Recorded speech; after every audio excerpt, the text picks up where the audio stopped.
오늘 말씀은 회복을 위한 선택이라는 제목으로 같이 생각해 보려고 합니다. 우리의 인생은 매일매일 앞에 놓여지는 선택의 결과로 만들어진다고 생각되어집니다. 누구를 만날지에 대한 결정, 어디로 가느냐를 선택하는 것, 무엇을 붙드냐의 선택들로 인해서 우리 한 사람 한 사람 각자의 인생을 형성해 가고 있다고 생각되었습니다. 특별히 힘들고 어려울 때 하는 그런 결정적인 순간의 선택이 그 사람의 미래를 좌우하게 되는 것을 우리는 경험합니다. 오늘 본문은 우리에게 묻는 것 같습니다. 정말 살기가 힘들 때 나는 어떤 선택을 하는가를 점검해 보라고 요구하는 것 같습니다. 우리는 예측할 수 없는 일들을 만나면서 살아갑니다. 작은 일부터 큰 일에 이르기까지 생각지 않았던 그런 어려움을 맞이하곤 하죠. 관계에서도 그렇고 경제에 있어서도 그렇고 마음도 이유 없이 무너지기도 하고 어떤 어려운 상황을 만나서 무너지기도 하는 순간들을 맞이하기도 합니다. 그런데 그때 내 옆에 누가 있느냐에 따라서 우리의 인생의 방향이 달라질 수 있다라고 하는 것을 오늘 본문을 통해서 볼 수 있습니다. 어려운 상황에서 도와주고 격려할 사람이 없다면 작은 문제에도 무너지고 넘어질 수 있다는 것을 우리는 또 잘 알고 있습니다. 그렇지만 한 사람이 손 내밀어주고 위로해주고 격려해준다면 정말 어려운 위기 속에서도 힘을 내서 다시 일어날 수 있는 것도 우리는 알 수 있습니다. 우리가 정말 그리스도인이라면 누군가가 넘어졌을 때 손 잡아주고 끝까지 함께 하면서 끌어올려주는 그러한 사람이 되라고 말씀하시고 되어야 할 줄 믿습니다. 그런 사람 한 사람만 있어도 우리는 마음이 든든해지고 또 힘을 낼 수 있기 때문에 그렇죠. 다윗은 성경에도 이런 예가 많이 나옵니다. 다윗은 사울의 칼날이 왔을 때 요나단이 옆에서 그를 도와주었습니다.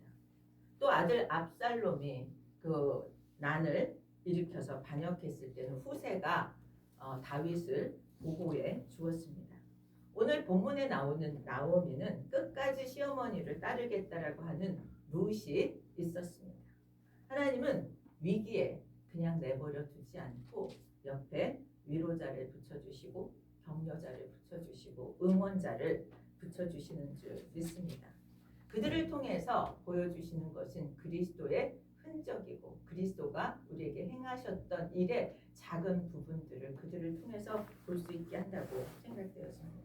그래서 우리 그리스도인들은 서로에게 그런 위로자, 격려자, 응원자가 되어야 마땅하다 하는 생각을 합니다.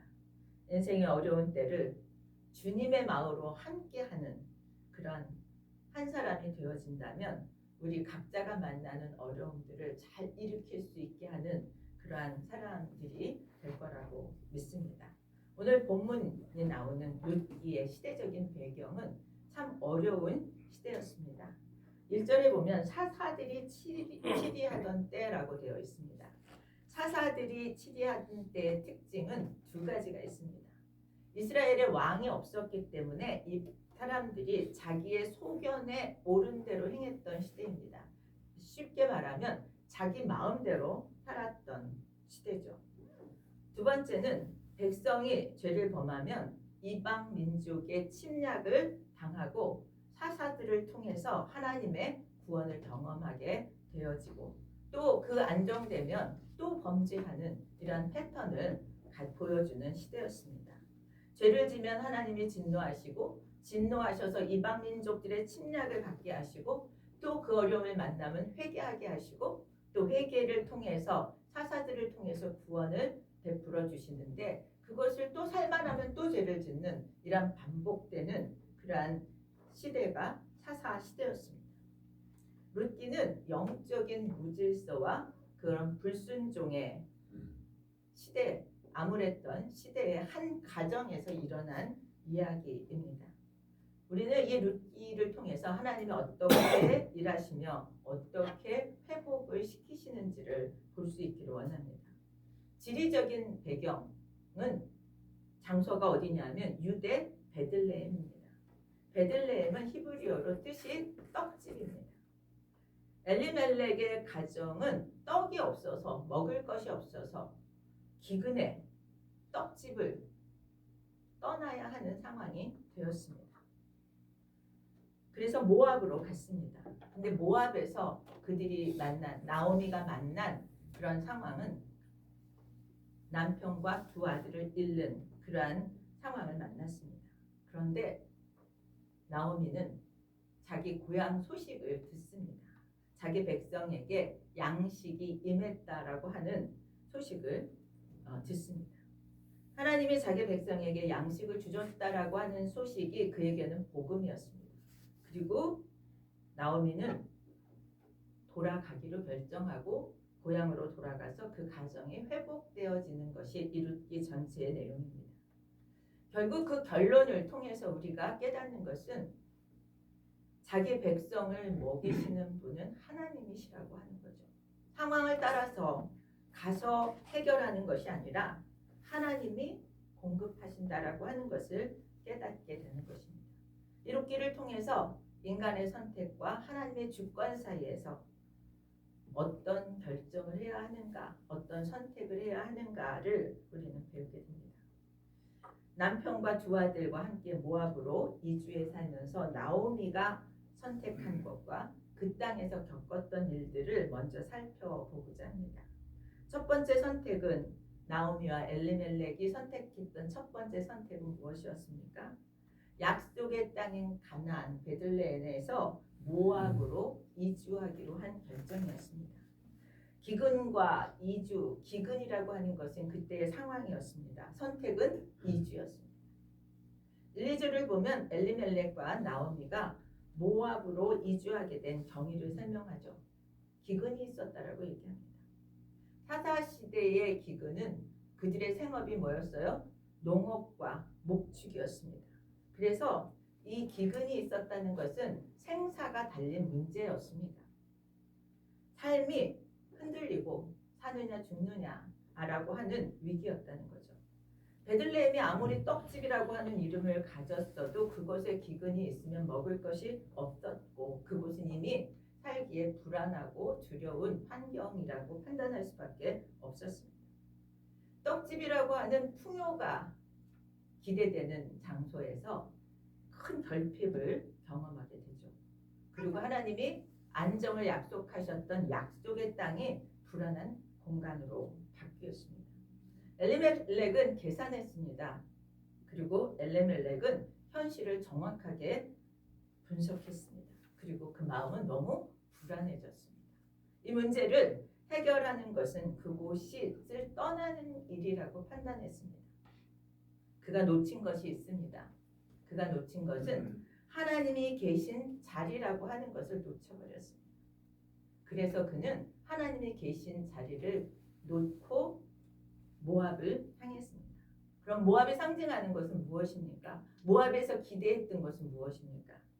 물질과 편안함과 세상 방식과 타협이라고 하는 것이었습니다. 엘리멜렉의 이름의 뜻이 뭐냐면 나의 하나님은 왕이시다라는 뜻이. 나의 하나님은 왕이시다라고 하는 이름을 가졌는데 그는 위기를 만나서 그 왕이 계신 곳을 떠납니다. 첫 번째 선택은 베들레헴을 떠나는 선택을 하였습니다. 사사시대라고 하는 배경에서 가나안 땅은 약속으로 받았던 땅이고 하나님과 언약을 맺었던 백성인데 그 경계, 그 국경을 넘어선다는 것은 유다 백성에게는 놀라운 일이고 또 할 수 없는 일이었습니다. 약속의 땅에 위기일수록 지켜야 한다는 것이 신앙이었음에도 불구하고 엘리멜렉은 먹고 살기 위해서 떠났다라고 얘기합니다. 판단의 근거는 너무나 확실했습니다. 기근이라고 하는 현실, 어려움이라고 하는 현실이었기에 그것을 근거로 판단했습니다. 그런데 놓친 것이 있습니다. 거기에 하나님이 빠졌다는 것이죠. 지금 이곳이 먹을 것이 없지만 하나님을 신뢰했다면 그곳에 머물렀어야 한다는 것입니다. 성경은 하나님의 약속을 신뢰하지 않았다고 해서 금방 심판하지 않았습니다. 오히려 그렇게 떠나고 어려움을 겪는 와중에서 하나님은 계속해서 일을 하고 계셨던 것을 우리는 볼 수 있습니다. 하나님의 영향력이 가나안 땅 안에 묶이지 않고 그 밖으로 나가는 그런 문이 열리게 되었다라고 생각되었습니다. 이주한 결과가 어떻게 되었습니까? 우리가 읽은 대로 이방 땅 모압으로 간 엘리멜렉이 죽게 되죠. 나오미는 남편을 잃었음에도 불구하고 그 땅에 계속 머무르게 됩니다. 고향으로 돌아가지 않습니다. 그리고 두 아들은 모압 땅의 여자들과 결혼하죠. 포로기 이후에 유대인들이 이방 사람들과 결혼한다는 것은 굉장히 민감하고 어려운 주제입니다. 왜냐하면 포로기 이후에 이스라엘 백성들은 공동체의 정체성을 유지하기 위해서 그 순수한 혈통을 지키는 것이 중요했습니다. 그 혈통을 지켜야 하는데 모압 여자들과 결혼했다는 것 자체가 굉장한 변화죠. 두 아들 말론과 기럨마저 죽게 됩니다. 여기까지 나오미의 삶은 기구한 여자의 삶이었습니다. 중요한 것은 나오미가 남편을 잃고도 10년 이상 그곳에 머물렀다라고 이야기합니다. 여러분, 자기 나라를 떠나서 다른 나라에 가서 10년쯤 살면 어떻게 될까요? 그냥 그곳이 생활 터전이 됩니다. 그리고 10년 후에 다시 자기 나라에 돌아오면 또 적응해야 되는 어려움이 있습니다. 첫 번째 선택에서 나오미는 남편과 두 아들을 잃었고 완전한 상실을 경험합니다. 그 첫 번째 선택은 뭐예요? 하나님을 떠난 선택이었습니다. 이 선택은 문제를 해결하기 위해서 갔는데 더 큰 문제를 만나게 된 것을 우리는 보고 있습니다. 먹고 사는 문제를 해결하려고 했는데 가족을 잃는 문제를 만났죠. 오늘 우리는 우리의 선택을 어떻게 해야 되는지 도전을 받습니다. 우리가 바쁘고 분주하니까 좀 삶의 우선순위를 바꾸는 선택을 한다든지, 경제적인 이해득실에 따라서 양심과 타협해버리는 선택을 한다든지 하는 것은 쉬운 길이고 편한 길처럼 보이지만 하나님이 인도하시는 길은 아니라고 하는 것을 분간할 수 있게 되기를 예수 그리스도 이름으로 축원드립니다. 나오미가 이제 그런 상황에서 고향인 유다로 돌아가라고 결심을 하죠. 그 결심한 이유가 무엇입니까? 하나님이 자기 백성을 돌보셔서 양식을 주셨다라고 하는, 여전히 그 선택의 기준이 뭐예요? 먹고 사는 것이었습니다. 그래서 두 번째 선택은 다시 돌아오는 선택을 하게 됩니다. 하나님이 자기 백성을 돌보셨다라고 하는, 돌보시다라고 하는 뜻이 뭐냐면요, 방문하다, 보살피다의 뜻이에요.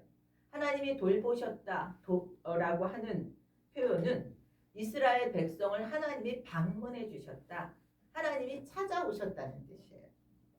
나오미를 움직이게 한 것은 이스라엘의 형편에 하나님이 개입해 주시고 찾아와 주셨다는 것이 저가 돌아오기로 한 결정이었다는 거예요. 우리 인생에 하나님이 찾아오심을 믿으시길 축복합니다. 하나님의 당신의 백성을 돌보시는 분이기 때문에 당신의 백성의 어려움에 개입하신다는 거죠. 우리는 때때로 약속의 땅을 떠나 내 스스로 역경을 해결해 보려고 애쓰다가 우리는 넘어질 때가 종종 있습니다. 우리는 넘어졌어요. 그런데 하나님은 여전히 찾아오시고 돌보시고 하시는 줄 믿으시길 축복합니다. 지금 나오미에게 그 소식을 듣게 하셨어요. 하나님이 돌보시는 분이시다. 그리고 그 돌보심을 받기 위해서 돌아가기로 결정합니다.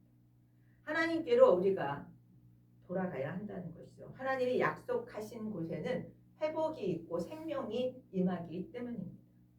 나오미의 두 번째 선택은 돌아가자라고 하는 선택을 합니다.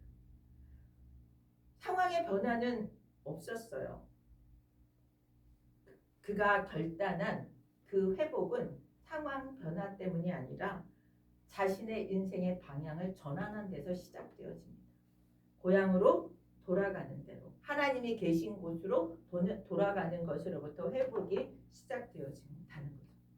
그렇다면 오늘 본문은 우리에게 다시 한번 질문하는 것 같습니다. 나는 어디를 향해서 가고 있는지, 내가 가고 있는 방향이 맞는지 우리는 매일 점검해야 합니다. 하나님께로 가까이 가는 방향인지 하나님께로부터 멀리 가고 있는 방향인지 매일 점검하는 거죠. 방향을 제대로 바꾸어서 우리 인생이 그 방향을 제로 찾아갈 때 우리의 인생은 회복되어지고 다시 생기가 넘치게 될 줄 믿습니다. 그런데 참 재미있는 것은 나오미가 고향을 돌아가는데 두 며느리가 따라옵니다. 동행합니다. 이방 여인이 이 경계선을 굉장히 철저히 치는 유대인들에게 있어서 이 이방 여인들이 들어오는 게 참 이상한 장면입니다.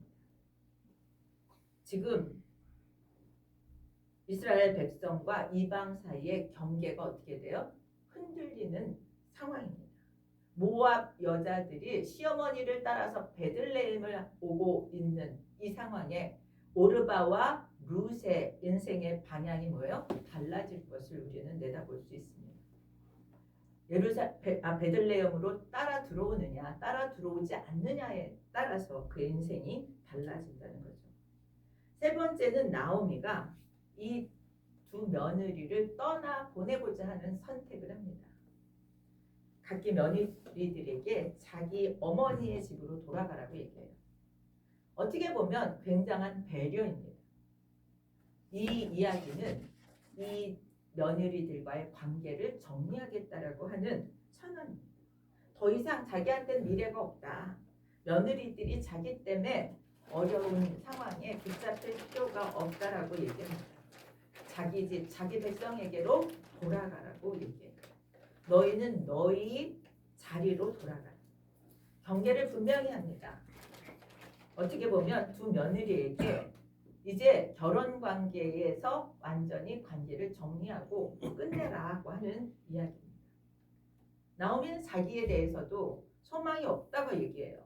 하나님이 나를 치셨다. 나는 이제 더 이상 소망이 없다. 그럴 수밖에 없는 당시의 사회적인 환경이 그렇습니다. 남편도 없고 아들도 없는 나오미가 고향으로 돌아가도 상속법에 의해서 그는 차지할 땅이 없습니다. 그래서 지금 돌아간다고 해도 자기의 삶이 지금보다 더 나아질 가능성이 없어요. 나오미의 신앙이 정말 믿음으로 돌아가는 것인가 하는 것을 궁금하게 만드는 장면입니다. 그의 신앙은 얼마나 무너져 있는지, 하나님은 그 무너진 신앙에도 어떻게 반응하시는지, 정말 하나님은 그를 그렇게 돌아간 그를 구원하시는지 우리는 성경 전체를 봤기 때문에 알 수 있습니다. 나오미가 자기는 좌절할 수밖에 없고 소망이 없다라고 생각하는 가운데서도 돌아가겠다라고 하는 결단을 하게 되고 며느리를 보내겠다라고 하는 결단은 세 번째로 하게 됩니다. 근데 저는 이 룻기를 통해서 우리에게 도전하시는 것은 믿음이 좋은 사람만 하나님이 회복시킨다고 얘기하지 않는다는 거예요. 이렇게 무너져서 몇 번을 시행착오를 하면서 가잖아요. 모압을 떠나고 이방 며느리를 보고 가족을 잃고 돌아가지 않고 여전히 10년 이상을 그곳에 있고 그리고 다시 돌아가기로 결정하고 그 결정을 통해서 인류의 구원이 이루어지는데 쓰임받게 되는 가문이 되어집니다. 네 번째 선택은 오르바와 룻의 선택입니다. 며느리 둘과 시어머니가 함께 울었다라고 얘기합니다. 그리고 오르바는 시어머니와 입맞추고 자기 백성대로 모압으로 되돌아갑니다. 그가 자기의 백성을 찾아 모압으로 가는 것은 누구도 비난할 수 없습니다. 그리고 가장 합리적이고 현실적인 선택이었습니다. 공동체의 규범이 그랬고 또 잘 살아낼 수 있는 그러한 논리가 적용되어지는 선택이었습니다. 그런데 룻은 나오미와 남겠다라고 결정합니다. 그것은 어려운 결정입니다. 자기의 백성을 떠나고 새로운 남편도 없는 그러한 나라로 들어가는 거죠.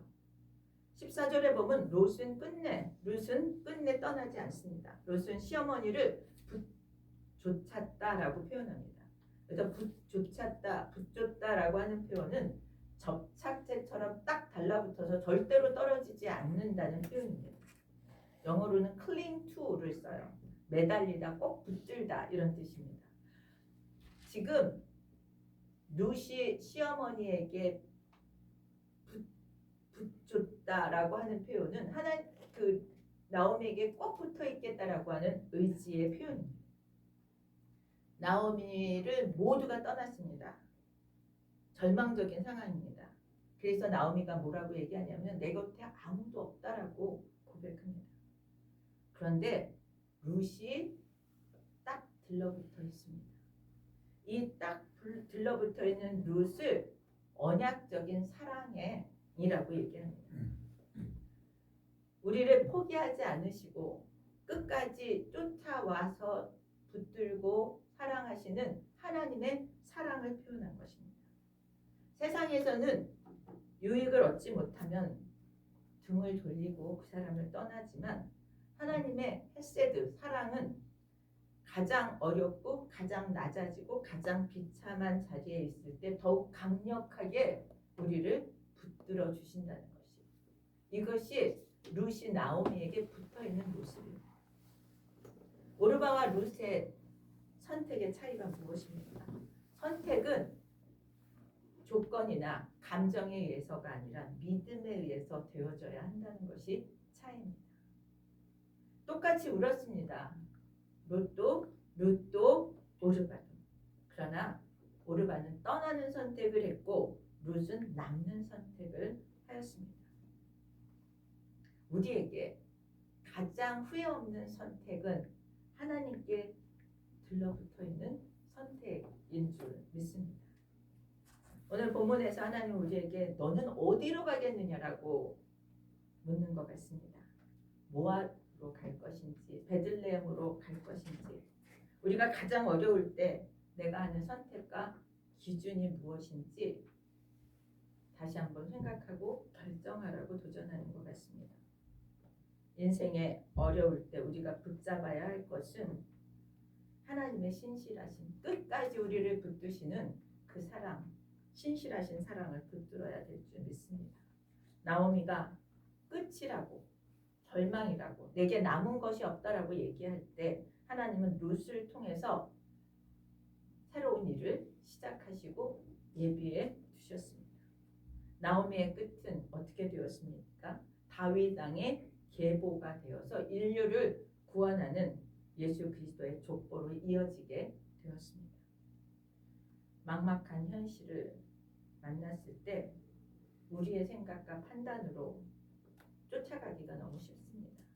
그러나 우리는 다시 한번 믿음으로 생각해야 될 줄 믿습니다. 우리의 지혜가 하나님의 지혜보다 뛰어날 수 없다는 것을 인정하고 우리의 뜻이 하나님 뜻보다 앞서지 않도록 살겠다라고 하는 결정을 해야 될 줄 믿습니다. 우리 하나님의 사람들은 하나님의 손에 붙들려 있음을 기억하면서 우리가 어렵고 힘들 때일수록 하나님께로 나아가는 것이 최선의 선택이라고 하는 것을 기억했으면 좋겠습니다. 회복은 선택에서 시작됨을 오늘 말씀을 통해서 도전받고, 우리가 어떤 선택을 할 때마다 내가 하는 선택이 하나님께로 가까이 가는 선택인지 하나님으로부터 멀어져 가는 선택인지를 생각하고 결정할 수 있게 되기를 축복합니다. 오늘 결정했으면 좋겠습니다. 우리는 조금씩 더 베들레헴으로 가까이 가는 선택을 할 수 있기를 축복합니다. 롯처럼 하나님을 선택하고 하나님의 사람을 붙잡는 사람들이 되기를 축원합니다. 이 선택을 통해서 하나님은 우리를 회복시켜 주시고 승리하게 하시고 하나님의 일하심을 경험하면서 하나님을 찬양하게 될 줄 믿습니다. 우리 다 같이 일어나셔서 524장